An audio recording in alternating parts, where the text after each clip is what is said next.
as we are spilling recently, in our previous shows, we had a story about Ava Peace with her new song that is that was making waves. The song is called No One. It was making waves via the internet. As Chris Topanda came out and said that it was the same song he had at the same studio, the same song, the same unreleased song of Sheebah Karungi. And not then when we thought that things were getting into hand, we are going to settle things did not stop at that. Bloggers came into the question. Everyone was given everyone was like everyone wanted to talk about I aired out my opinions. Many people aired out there, and it's fine, it's okay. But then some people took it personal. I think some people took it personal, and even too. Maybe Sajuka. Yes. I like, oh my goodness, I like those things. I like chaos. I like even to be easy. Dramatic scenes. So there is one renowned blogger called Ntambi. Frank Ntambi. Yeah. He's a YouTuber, a blogger, a media personality, and he's good at that. When I talk about, he's also an analyst in terms of the music industry. He's experienced whatever thing you could say. And I think he thought he was in the position, to talk about this saga that was ongoing. But I think he took things so deep. Let's see what he was talking about. Okay. Crystal Panda. Bamukanza Crystal Jeff Kiwa yennyini. Crystal Panda babiteekayo. Bamukanza bagenda kumwocha. Songa ngeri scandals. Jeff yennyini. Jebbe abulideko ebyo. Muri mu nsi ki. So the man is tisatisa buli omu avako n'ayogera. Instead of okuvayo n'agaba bannange openly, this is this. Kyovola abakye kye nagaye mu kutandika. Bano nze nkimanyi. Music industry. Yes. Music industry. Abagirimu abasinga bali informal. Muntu maze pitu yange ntunze embizi zange nzize managing abayimbi. Okitegeera. Tuza amatafali gange nzize ndese embali gange sengunza managing abayimbi. So they are informal.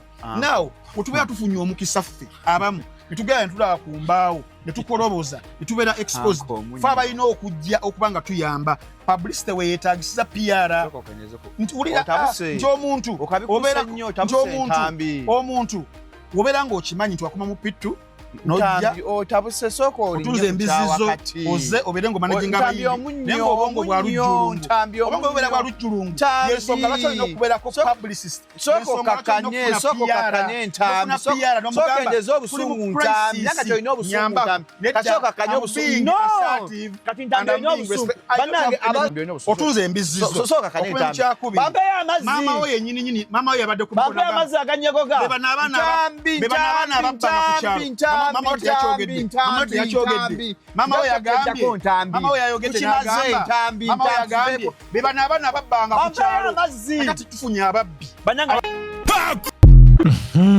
I would give you let me give you the chance to talk about that before I give my own review. The guy was furious. That was personal.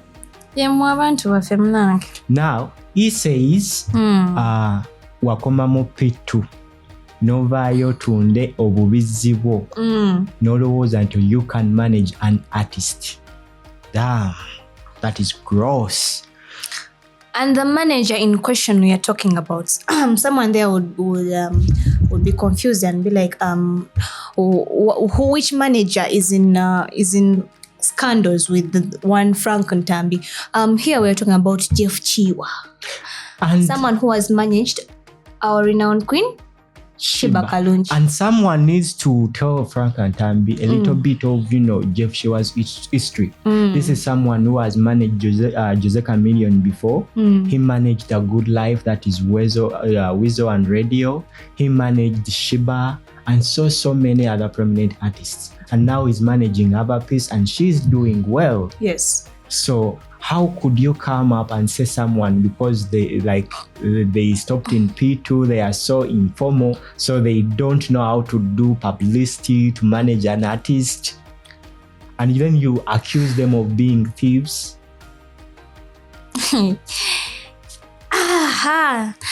Okay. We've all seen the video. But what triggered my attention in that video was when Ntambi said the industry is full of informal people. Informal people. Informal abatasoma. Yes. Do you know even the renowned artists we have today, when you're trying to say that people who didn't go to school, most of our artists today, the big artists we have, most of them dropped by the journey of their education. Some of them did not even reach A level. Some of them did not even reach Form 4. But they are big artists today. And they have raised the flag of Ugandan music today. That's the first thing. So I don't know when we're talking about the informal people, because when you say the informal people in the music industry, of course you're going to talk about the artists in the music industry, the managers, the what.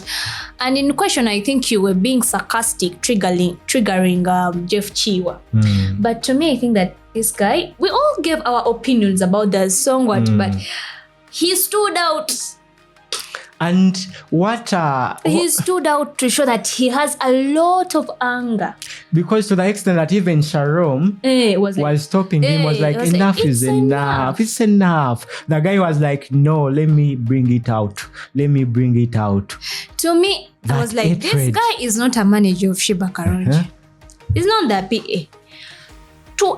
Okay, maybe you're a Sheebaholic, you're a supporter of Sheebah, but should you, when you're attacking the perspective of the song, of the alleged song, the song that is being said that it was stolen. Tell us, this song, I think the Jeff Kiwa did so and this, that the song what? Then I tell you're meandering around telling people, Manya, so and so's mother also told us. And then you bring their mother into the picture. You bring their mother into the picture. That was I think he was so deep on this, so deep, and he didn't think. It was below the belt. Sometimes we tend to speak and we do not think. Okay, which is normal. But then what do we expect you to do after you've said what you say? Of course, the reactions are going to come out. People will tell you, Mwana, you were hard. So, what's that? What they say? Every action.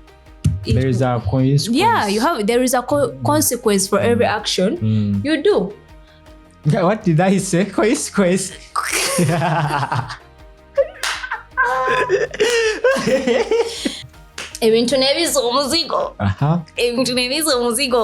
So Jeff comes out.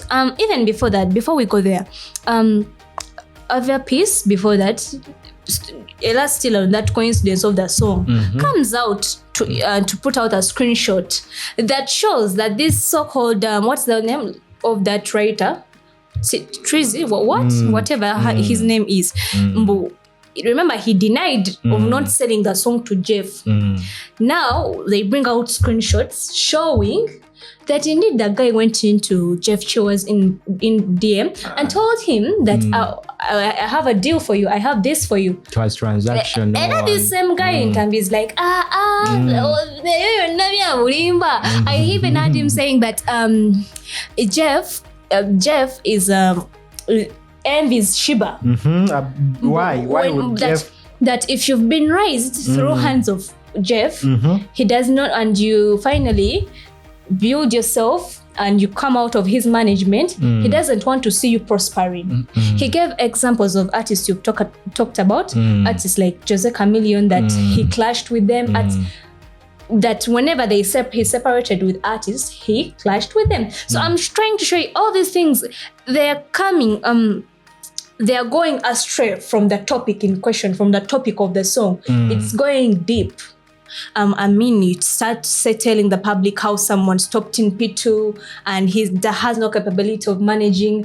I tell you, the one who has told us he managed so and so. But the receipts are there. Receipts are there of his good work. Yes, so I tell you, the same person telling us. So things went so deep, and he was so furious.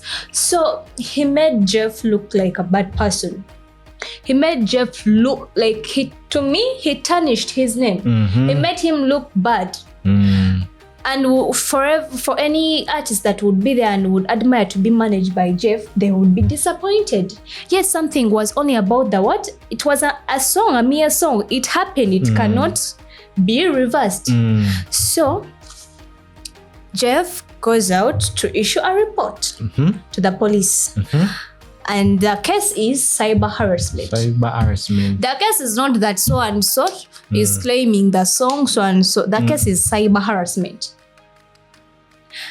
And he has the right to issue. So someone it conjuncts with defamation, he tarnishing says, someone's name, Ntambi false information. comes out on his social media handle. One of his social media handles says, to be honest, after saying the other words he said, to be honest, I fear neither death nor imprisonment in my pursuit of righteousness, equity, and Manak, Oruzungu, Ntambi, whatever word is that. These are mere noble sacrifices I would die for. You Which would die for there? Which sacrifice? Which sacrifice? Which sacrifice? What sacrifice? Okay. No one has asked him to come out and hear out his opinion. Yeah. So which sacrifice are you talking about? These are just mere noble sacrifices I would die for. I wield my critique as a weapon against any flawed system. And though some villains misinterpret my approach as cyberbullying. Who misinterpreted your good? It was cyberbullying. Me, you can't come out here and tell me how. But again, now you people you don't have money. Me, I would imprison the people or harassment and would kill to see me flatter. Little do they know their actions only fuel my unwavering fight for what is right. I will overcome. So when did this become a fight? I don't know, but that's Jeff Kiwa taking him to prison is only fueling the battle, the fight. Why would it even be a fight? That just proves my point that he has something personal. He made it personal. He took it personal. And some of us believe that such people are paid. I mean, why would someone be so deep, so into someone? I mean, all people, like he said, in one of his interviews, he was like that Jeff Kiwa should not be angry. Who is he? Everyone is talked about. Who is he? And yes, we talked about it. Maybe he had that beef, so he was just waiting for an opportunity to bring it out. In all people that have talked about this saga, why him? Why is he so into this? I mean, people make mistakes. Banang, me was not happy at all. I was not happy. So tell us, guys, what do you think about this saga? Do you think Jeff Kiwa is right to sue this one blogger called Frank Ntambi? Do you think he's right? And other people, you could tell us whether Frank Ntambi is also, whether he's also right in his criteria. But to me, that's my take. I'm not siding with him. Sometimes some people do not know when to stop, how to stop, and they don't know how to stay in their lane. So sometimes you have to teach them or to remind them to stay in their lane. So there is this statement whereby if a dog becomes wild mad, you have to put a chain in its neck so that it can shut up. You understand? Yeah. So I feel like that dog, whatever dog, it needs to be chained so that it can, just put the mouth up. And one thing I have seen about this saga, me have been knowing that Jeff Kiwa is a manager or what, but I didn't know his power in his position in the entertainment industry today, in the music industry. But not only many different people coming out to be like her. Frank Ntambi, wayocheza this man. This man is something else. You wouldn't come out talking such things about him. And today I landed on a video, on a new interview of Frank Ntambi and those of Shalom and Kasuku. And the guy, according to the energy he used in the video, just showed you, it's not the same energy. He was a bit remorseful. Actually, in this new video I've just seen, he was like, You see, Kiwa is right to, he has his rights to sue me because he thinks it's cyberbullying. It's his right, but so maybe there are misconception somewhere. Yes, this lady called Namukasa. Namukasa. Yeah, they're all friends in the same criteria.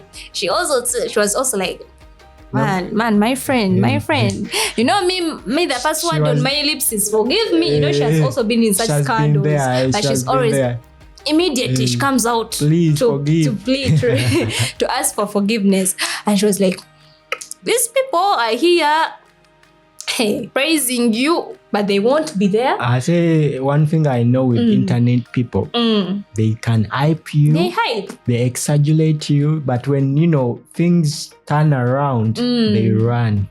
Yeah. So my final take on this is like, I have no problem with Frank giving his own opinions about the saga that was going on, but taking it so personal. And he says that his opinion wasn't personal, but your opinion isn't personal when you're pulling out the past, saying so and so may stopped in Pito, so and so that people have gone through stuff to be where they are today. Just don't wake up one morning and you would also feel bad. I know. Yeah, I would tell like Frank that put yourself in the shoes of Kiwa. Would you really feel good if someone was so hard on you like that? And I mean, in all people who have spoken, why do you think he's coming for you?